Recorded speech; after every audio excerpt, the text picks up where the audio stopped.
Okay, picture this. The moment you slip beneath the surface of the water, you've entered a completely alien world. It's stunningly beautiful, sure, but it's also incredibly hostile. Down there, the rules of our world just don't apply.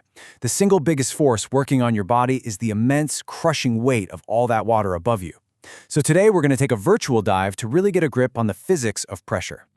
So here's the big question. What is actually happening to your body as you go deeper and deeper into this high-pressure environment?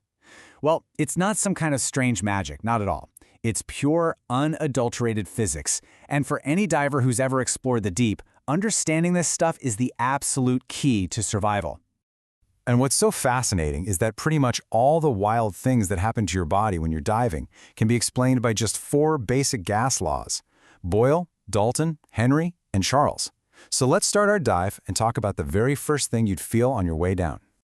All right, our virtual dive is on. As we start to descend, the first thing we have to deal with is something divers call the squeeze. This is all about Boyle's law, and it has everything to do with the relationship between pressure and all the little air spaces in your body. Now, Boyle's law sounds complicated, but it's beautifully simple. Imagine you have a flexible container full of gas, like your lungs. If you double the pressure on the outside of that container, the volume of the gas inside gets cut in half. It's a perfect inverse relationship. Pressure goes up, volume goes down. Simple as that. And trust me, this is not some subtle minor effect. Right here at the surface, we're living under 1 atmosphere of pressure, what divers call 1 ATA. But if you go down just 30 meters, that's about 100 feet, the pressure quadruples to 4 atmospheres. Just think about that for a second. 4 times the pressure we're used to is squeezing every single inch of your body. So, what's that doing to your lungs? Well, as you can see here, at 30 meters deep, the air inside your lungs is compressed to just 1/4 of its original size. And the exact same thing is happening in your sinuses, your inner ear, and even in that tiny little airspace behind your dive mask. Now, here's where this law becomes critically dangerous, on the way up. If a diver holds their breath while they ascend, that air in their lungs is going to expand, fast. This can cause a lung overexpansion injury, a really serious thing called pulmonary barotrauma, where the lung tissue can actually tear. And if that happens, it can push air bubbles right into the bloodstream, causing a deadly blockage called an arterial gas embolism. It's exactly why the #1 rule of diving is to never, ever hold your breath. Okay, let's keep going. We're now at depth in our virtual dive. That squeeze from Boyle's law has kind of equalized, but now a whole new problem pops up: the very air we're breathing. And this is where Dalton's law comes into play. So we all know the air we breathe is a mix, right? It's mostly nitrogen with some oxygen. Here on the surface, that mixture is totally fine, keeps us alive. But under the incredible pressure of the deep, the properties of these individual gases start to change, and not for the better. Dalton's law basically just says that the total pressure of a gas mix is the sum of the individual or partial pressures of each gas in that mix. So what does that mean for us? It means as the total pressure around you increases with depth, the partial pressure of both the nitrogen and the oxygen you're breathing goes up too. And this chart really shows you how dramatic that is. The partial pressure of nitrogen, which is totally harmless up here, has quadrupled by the time we get down to 30 meters. Our bodies are now dealing with a concentration of nitrogen that they are just not designed to handle. The real danger here is that this leads to 2 really serious conditions. The high nitrogen can cause this intoxicating, almost drunken-like feeling called nitrogen narcosis. And at the same time, oxygen, the very gas we need to live, can become toxic to our central nervous system at these high partial pressures.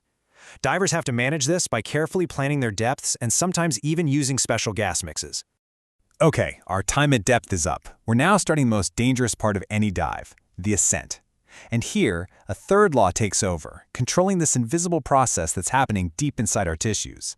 This is Henry's law, and it's all about the fizz.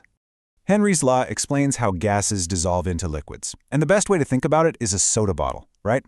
The manufacturer forces carbon dioxide gas into the liquid under really high pressure.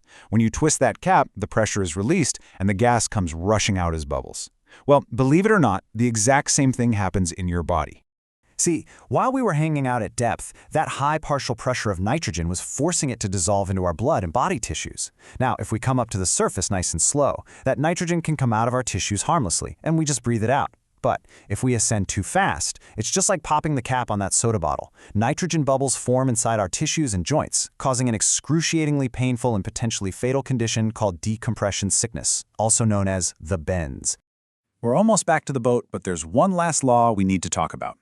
This one is less about what's happening inside your body and more about the gear that's keeping you alive.